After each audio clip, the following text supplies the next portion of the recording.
Whenever they lose a match, they simply says that they are trying new combination for the upcoming ICC tournament. Pakistan was on the brink of losing that series as well. They put themselves in under pressure by selecting like 28 or 29 players. There was no need of that actually, because you just had your PSL, so you should have known your top 11 or at least top 15. New Zealand came with a clear mindset to win each and every match actually, and they knew that their main players were occupied in IPL, so they had an opportunity. I was thinking, Nawaz, that what would have happened if Finn Allen would have been in the team.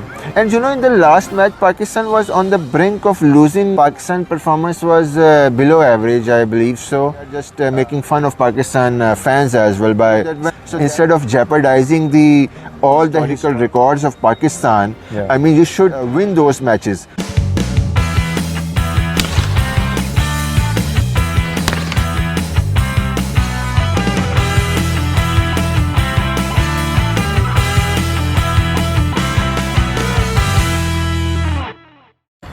Hello and welcome everyone. My name is Omar Malik and today we are present with yet another episode of Cricket Talk and Analysis Spot. Today I'm joined again by Mr. Muhammad Nawaz, who is an IT professional, a very blunt cricket analyst and the captain of competitors 11 tape ball team. Hello Nawaz, Assalamu alaikum. Hi. How are you doing? I'm good. So Nawaz, today we are doing a second episode of this program which we have started. I would like to start with the appointments of foreign coaches. Jason Gillespie has been appointed as the red ball cricket coach for Pakistan team, and Gary Kirsten, the South African former batsman, has been appointed as a white ball cricket coach. Good appointments considering the experience of these two veterans. Yeah, so I believe that the main reason for that is Pakistan Cricket Board thought that these guys have international exposure. I mean, they know their conditions well, they know the mindset. It's mostly about the mindset basically.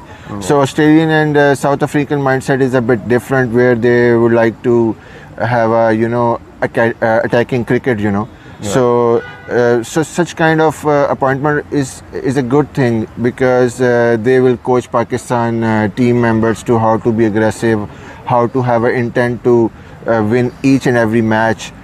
So I believe that these guys like Gillespie and Kristen basically help Pakistan in maybe in winning some of the tournaments. As long as we have these coaches, we need to learn the techniques and the methods they bring with them for the Pakistan cricket, and we need to groom our local coaches as well. I would like to give you the example of India. Politics aside, but Indian cricket structure has been groomed, and at the moment they are playing some very good quality cricket. At the moment I think so their coach is Rahul Dravid, and before they had Ravi Shastri and Anil Kumble.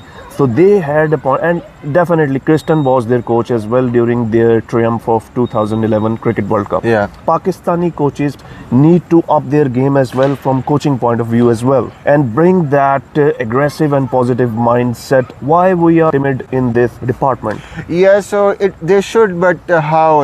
This is also a question mark, I understand your point that you're saying that Pakistan local coaches needs to learn, or I mean they need to associate with these coaches and try to learn that art. But it's a long journey, I believe so. They should do that, but I think that there is a difference in a mindset. So and to learn that mindset, they need to have that intent and have that focus. So that would be an ideal case, if Pakistan coaches also learn from them. I heard that there is a track for coaches as well in PCB. In fact, they also sent some of these guys to Australia and other countries PCB, also in the past. England, to England in the past. So so if they can spend some more money on that, and they can make that structure, so that these coaches can also learn the new art. There are levels of coaching, and they are getting the certifications definitely. Azhar Mahmood is presently the assistant coach appointed along with these two gentlemen. But he was the head coach in the last series, right? Yeah, the presently concluded series against New Zealand. Against New Zealand. Now we will come back to the concluded T20 series. I'm sure you must be fuming at the couple of losses, received by Pakistan. So, how would you break it down? Well, Umar, I guess that was somehow expected as well. I mean, it's very difficult to comprehend these losses, but I realized that the main root cause for that is a Pakistani mindset. Actually, you know what? They came up like the Pakistan cricket officials. They came up with a very lame, a narrative. Nawaz bhai, I would like to stop you here and add a couple of points here. On this point, mindset, and I observed in the tour during the tour of Australia that the Pakistani team were distributing sweets on Christmas to the Australian team. Yeah. And on another occasion, during the Asia Cup, our premier fast bowler Shaheen Shah Afridi was giving the gifts to Jasprit Bumrah. I am all for all the camaraderie. Yeah. But they are professionals. Yeah. Their game should not suffer. Yeah. And they should have a warrior-like attitude. Yeah. So when they set their foot on the ground, they should convey a message to the opposition team that we are here for a solid fight. Yeah, they should show, at least they should pretend to win the cup, hunger to win the series. Yeah. And you're right, I mean, I'm okay like if you can give some gifts, but that should be after the tournament or after the series rather than if you are during the series, and you should compete actually. Yeah, exactly. And I didn't understand the point. You are in Australia, touring Australia, and you are giving sweets, distributing sweets on Christmas, and in the end of the day, Pakistan, this is a Pakistan international men's cricket team, so they should not act like a boys. I mean, they should show some courage over there, and they try to win it. And you talk about Australia, right after Pakistan visit to Australia, so West Indies went there and they snatched one test match from them. Yeah, they leveled the series. They leveled the series actually. So if West Indies can do, I mean, West Indies has a very young team, Yeah. So they did it. Yeah, they actually took the advantage which Pakistan could not. Pakistan could have won easily 2 test matches, in my opinion. Yeah. It's just that their batting just did not support the bowling, the opportunities their bowling created. Yeah, especially in the second innings, I believe, so that they are very average in a second innings. Haris Rauf should have toured, Australia and played, because considering the form he had in the World Cup in India, he should have grabbed the opportunity and played the longer format so that he can improve his skills and But he decided not to do that because he would like to focus only on money or maybe on a shorter format. But his dismal performance on a shorter format is also because he was not much experienced in a longer format. So even Wasim and Waqar, everybody says that he needs to play the 5-day cricket as well. What I see in his bowling is he doesn't have a swing. Yeah. He doesn't have a swing and he doesn't seam as well. Yeah. He just do straight balls. Yeah. Straight balls and a slower one. He's very much readable. Yeah. He's very. If we take an example of World Cup, previous World Cup, where Virat Kohli, smacked him for 2 sixes, and that really changed the complexion of the game. Yeah. So I think that these fast bowlers need to learn new art as well, and for the international commitment they should be there actually. Exactly. No doubt Virat Kohli is a world class player, but Haris Rauf should have rose to the occasion. But anyway, let's move to the present T20 series between Pakistan and New Zealand. So Nawaz bhai, what are your views on that? Pakistan performance was below average, I believe so. Apart from a couple of players like Fakhar Zaman, who played some decent innings actually, and in one of the innings Babar also played well, and in the last match, in the 5th match basically, Shaheen also bowled well, although that was not very quick.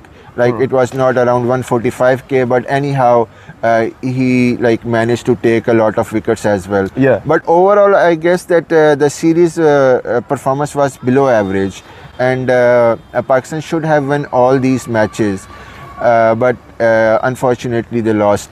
And I also would like to add one thing here, that these guys come up with a narrative that whenever they lose a match, they simply says that we are just trying different combinations, you know. Yeah. So this kind of lame narrative is they basically use these narrative in the post match conferences basically. Yeah. And the Pakistani fans who are basically looking that Pakistan should have won it, so they are just making fun of Pakistan fans as well by saying this. Now let's imagine one thing I would like to add, that ICC have back-to-back tournaments. Yeah. Means to say every year now, you know. Yeah. So what Pakistani PCB officials and these players are doing it, that whenever they lose a match, they simply says that they are trying new combination for the upcoming ICC tournament. So that is a kind of a loop they have.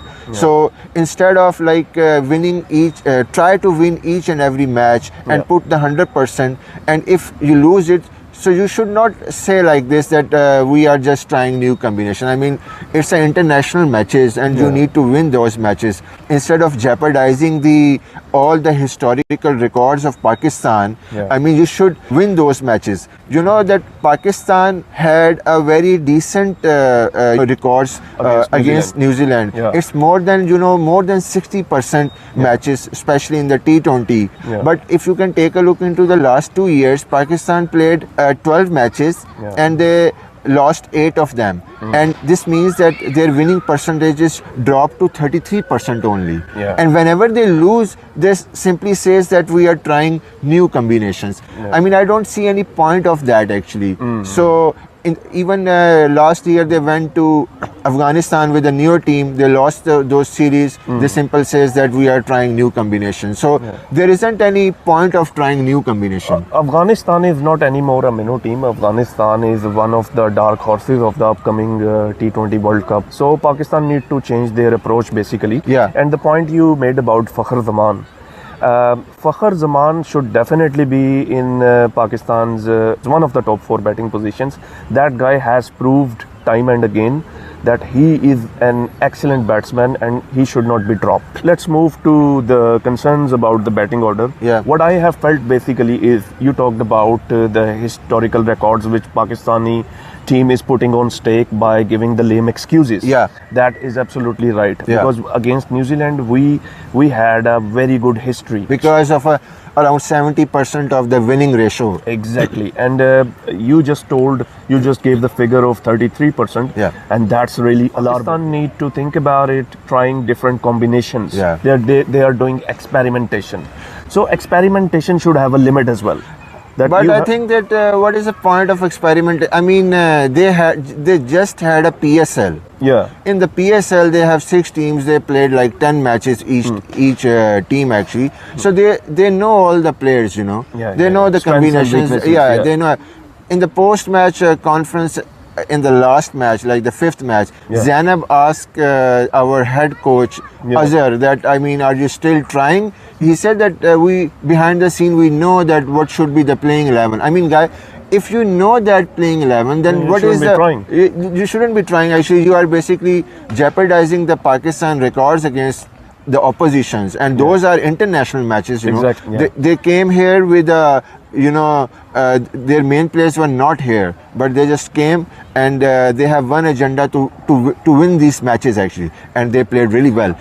On the contrary, Pakistan don't have that agenda in mind. This is just a trial. This is just for the experimentation, right? So even if we lose the match, we are just preparing for the ICC. So this kind of mentality is basically costing a lot of reputation. So the trials and experiments have turned into their embarrassment basically. Exactly.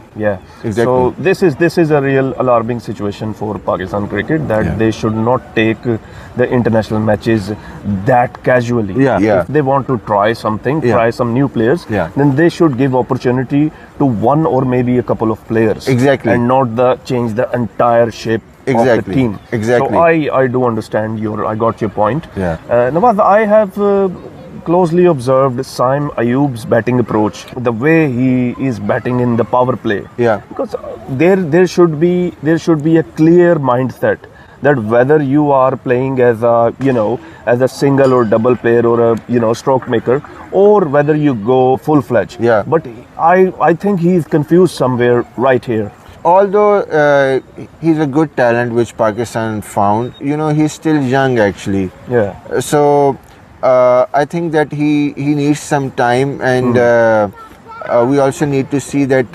I know that in the PSL he had a very good partnership with Babar. I know that. Yeah. But we still need to see that is he he's capable of handling the World Cup, the top spot. Exactly. Either can we go with Fakhr or not, or can we go with Rizwan or not? So this is something we still need to see, I believe so, because it's not that he's not a good player, he needs some maturity as well, and some skills. So this is a decision which PCB needs to make now actually. In your opinion, who should open with Babar Azam? Well, I think that Fakhr is okay with Babar from my perspective, and and I think that Saim may come in as a 1 down or 2 down. It's not a problem. I mean, because it's a 20-over cricket, the ball is still new, so it doesn't like that he needs to come after 30 overs. So even if he came in, to play after 6 or 7 overs, that should be okay actually. Fakhr could be a good option as well, but Saim played some really good season in the first class as well. Yeah. Along with, I guess, Shan Masood was the opener on the other side. Azhar Mahmood said they already locked that position actually. The opening slot? They should go. So they will go with Saim. Yeah. If they are going with Saim, then I have advice for Saim is that you don't stop your shots. Yeah. Because power play is all about, taking the advantage, putting the other team, on the back foot. Perhaps I think so. He took 5 deliveries and scored just 1 run. Yeah. And with a 20 strike rate. Yeah. So he just got under pressure and he, advanced down the track and gave straight catch. So this thing, now the opposition also know this thing, that this guy is a young guy. I mean, if you can bowl a couple of good deliveries and beat him, then he will be under pressure, and then you need to throw away his wicket. Yeah, that's what he needs to, he needs to put a price on his wicket. Yeah. But still, I think so Pakistan need to think about it carefully and finalize the batting lineup, because Mohammad Rizwan has to come back. Fakhr Zaman is in the best form. So where would they put these guys? They put themselves in under pressure by selecting like 28 or 29 players. There was no need of that actually, because you just had your PSL, so you should have known your top 11 or at least top 15. So maximum you may choose like top 18 guys, and that's it. So this means that your selection should be relatively easy. If you like select like 28 players, then you will be confused right till the end. And Babar also said the same thing actually, that he said that we have 8 matches now and we will still try it, and we will still see it's a long way to go. This means that now you are also trying in the series with England and Ireland as well. So you can make those international matches as a trial matches now. The series against England, that would be one of the toughest series. Because England is a world-class team when they are on their mojo. So they really have to think about it carefully. Michael Bresswell, he led the team like a true leader, and they were all fighting. Mark Chapman was saving boundaries down the fence. And he also, Chapman also played one very brilliant inning. He scored around 80 runs in 40 balls. So just took the game away. Yeah. Their bowling lineup was relatively new, and they bowled like real champions. New Zealand came with a clear mindset to win each and every match actually. And they knew that their main players were occupied in IPL, so they had an opportunity. But they are not trying anything. I mean, they just have a single agenda to win the match. So that's why you can see a very clear-headed a performance from them. I was thinking, Nawaz, that what would have happened if Finn Allen would have been in the team. And in the last match, Pakistan was on the brink of losing that series as well. Pakistan got 2 lucky wickets as well, both run outs. In the final T20, he looked really all over the place. Yeah, so Seifert is a guy who basically took him like more than 20 runs, right? Yeah. So there's also meme going on there. So the one of the delivery which was wide ball. Yeah. He jumped and He jumped in. So that's a kind of a embarrassment because for the Pakistani fans as well, because he was trying to make an impression that he will not spare even the wide ball. Yeah, but I would tell you that Seifert is one of their frontline batsmen. Yeah. Right? He is one of the first choice batsmen, and he is a very aggressive and very talented batsman. Yeah. So we cannot say that any a batsman from B side or C side has took Amir on. Yeah. Seifert is a very aggressive batsman, but Yeah. at the end of the day, that's what you are going to get in the World Cup. The top performers like Mitchell Marsh, David Warner, Rohit Sharma, Virat Kohli, and the likes.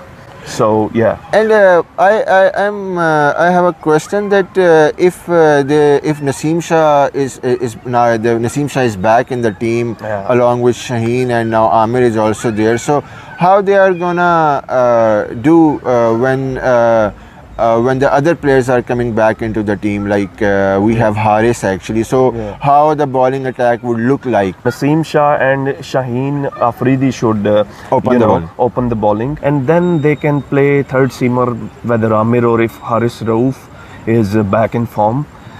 They should maybe that lineup would be good for Pakistan. The good sign is Shadab's bowling form. Yeah. And in batting, he's really doing well, and he's a gun fielder. Depends on the opposition and according to the conditions. They sometimes can use Imad or Saim Ayub. Yeah. Saim Ayub has shown potential as a spinner as well. Yeah. That's why his main job is to play aggressive role in the opening. Yeah. So he need to play, disdainfully and give good starts to Pakistan so that Babar can make the best use of it as well. With this series, so what are your conclusions basically? Well, I think that Pakistan still have got the chance in England actually, but they should not go with the trial mindset actually. They should go with the full and complete team. And Babar's mentality and the Pakistan official which was there, and now you know that Gary Christian will also be there. So I hope that they just have a winning mindset. They just need to go and win those matches actually. Exactly. They have like 15 guys in the they should have now, and they will go with those as even against Ireland as well, because Ireland could be like Ireland is a decent team actually. Is a decent team in their own conditions, in their own backyard. It would not be just a walk in the park. Pakistan should not be going into the World Cup by getting defeated from Ireland. From the Ireland. Really and when they came back to post-match conference, they simply said that we are just trying different combinations. So we really hope that Pakistan team's management, coaches give the final shape to the team to do well in the World Cup, and we are really hopeful that these guys are really talented and they can perform and for the country. Nawaz bhai, thank you once again. Thank you very much. Wonderful chat. We wish best of luck to Pakistan team for their upcoming series. Thank you very much and keep watching us.